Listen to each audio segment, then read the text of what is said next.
Hello friends. நம்ம YouTube சேனல்ல பார்த்தீங்கன்னா, யார் யார் வந்து நம்ம யூடியூப் சேனல்ல ரீசென்ட்டா சப்ஸ்கிரைப் பண்றாங்க அப்படிங்கிறத, இப்ப நம்ம யூடியூப் ஆப் மூலமாவே வந்து பார்க்குற மாரி குடுத்துருக்காங்க. ஆல்ரெடி இந்த ஃபீச்சர்ஸ் இருந்துச்சு. ஆனா டெஸ்க்டாப்ல பார்த்தீங்கன்னா, பார்க்க முடியும். யூடியூப் ஆப்ல வந்து நம்ம பார்க்குற மாரி இல்ல. யார் யார் மெம்பர்ஸ் இருக்காங்க அப்படிங்கிறத பார்க்க முடியும். இப்போ மெக்டாகிஸ் யூடியூப் சேனல்ல பார்த்தீங்கன்னா, காலையில இந்த ஃபீச்சர்ஸ வந்து நான் பார்த்தேன்.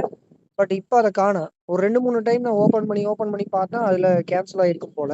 இல்ல இப்ப தான் இந்த ஃபீச்சர வந்து குடுக்குறாங்களா அப்படிங்கிறது எனக்கு தெரியல.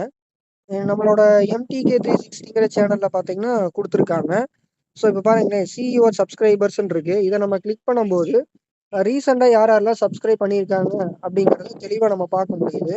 இப்ப உங்களோட யூடியூப் சேனல்ல இந்த மாரியான ஃபீச்சர்ஸ் வந்து நீங்க பார்த்தீங்க அப்படின்னா, வீடியோவோட கமெண்ட்ல சொல்லுங்க. இந்த மாரி நம்மள சப்ஸ்கிரைப் பண்ணவங்க, யாரோ ஒருத்தர நீங்க கிளிக் பண்றீங்க அப்டின்னா, அவரோட யூடியூப் சேனல்ல எத்தன சப்ஸ்கிரைபர் இருக்காங்க அப்டிங்கிறத நீங்க பார்க்க முடியும். அவரு யாரையெல்லாம் வந்து சப்ஸ்கிரைப் பண்ணியிருக்காங்க அப்டிங்கிற டீட்டெயில்ஸையும் நீங்க வந்து பார்க்க முடியும். ஸோ இந்த மாரியான ஃபீச்சர் வந்து நல்லதா, கெட்டதா அப்டிங்கிறத இந்த வீடியோவோட கமெண்ட்ல சொல்லுங்க. பாய்.